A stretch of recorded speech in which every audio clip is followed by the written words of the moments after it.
Good day, here are the headlines from the Philippine News Agency. We start with the government's response to the El Niño phenomenon as President Ferdinand R. Marcos Jr. has ordered the reactivation and reconstitution of the Task Force El Niño. Under Executive Order 53, the task force is reactivated under the Office of the President. It is headed by the Defense Secretary as chairperson and the Secretary of the Department of Science and Technology as co-chair. The Office of Civil Defense shall provide administrative and technical support to the task force.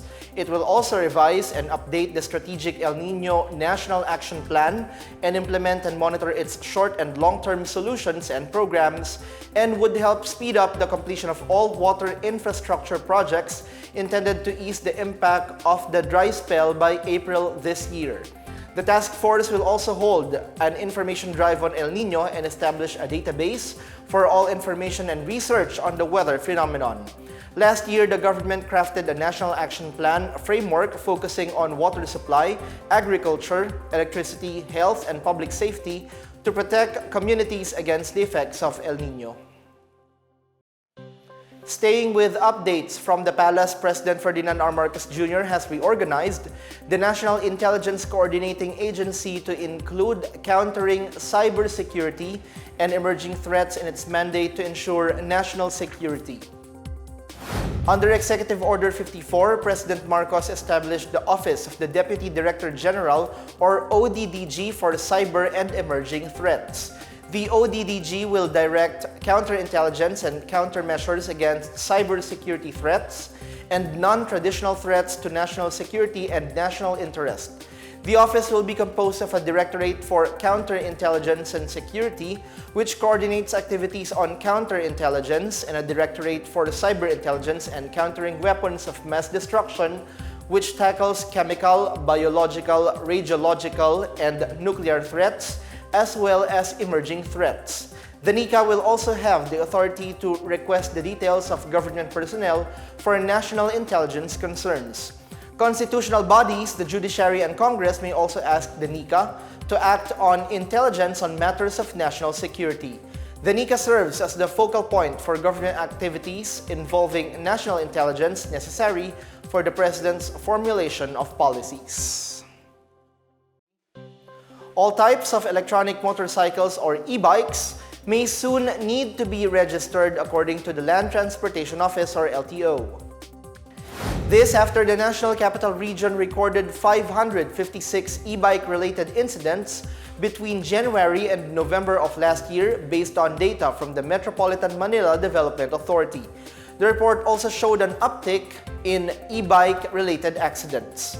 Currently, e-bike operators are exempt from license requirements. Vehicles with a speed of under 25 kilometers per hour are also exempted from government registration. LTO Chief Assistant Secretary Vigor Mendoza said they are currently working on a proposal that would require all vehicles to be registered regardless of speed.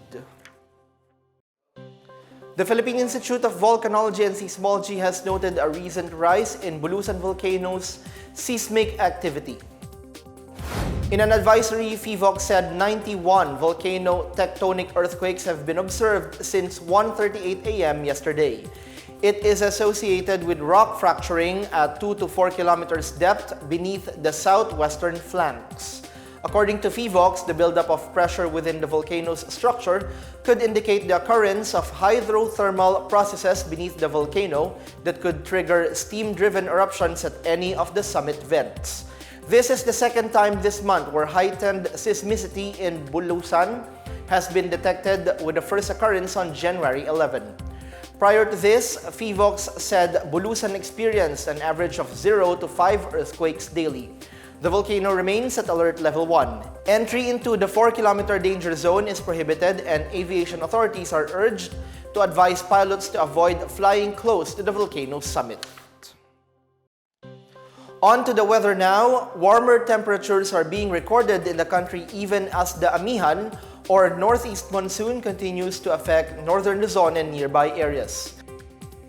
Baguio City woke up to warmer temperatures this morning with the coldest at 16.2 degrees Celsius at 4:50 a.m. from 15.4 degrees Celsius yesterday morning. Pag-asa's weather outlook expects Baguio to cool down between 14 to 15 degrees at the lowest. Basco Batanes was slightly warmer at 16.8 degrees Celsius around 5 in the morning. Metro Manila is expected to simmer at 23 to 31 degrees Celsius throughout the day. Meanwhile, the Amihan will bring moderate to heavy rains leading to flash floods or landslides in Cagayan Valley. It will also cause light rains over the Cordillera region, the provinces of Aurora and Quezon, and isolated rains over Metro Manila, Ilocos Region, Central Luzon, and the rest of Calabarzon. The rest of the country can expect isolated rain showers caused by localized thunderstorms.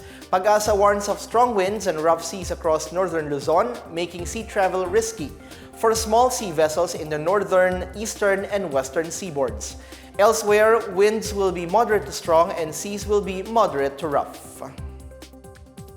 And that's the latest and the biggest stories on the PNA headlines. For more news updates, please visit our website, pna.gov.ph, or our Facebook and X account, Philippine News Agency.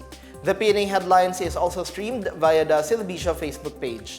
You may also watch the PNA Headlines through the Philippine News Agency's YouTube account, via the News and Information Bureau website, nib.gov.ph under PNA News, or on the Facebook page of the Presidential Communications Office, or PCO. I'm Bench Bondok. This is the PNA Headlines, bringing stories that unite the nation.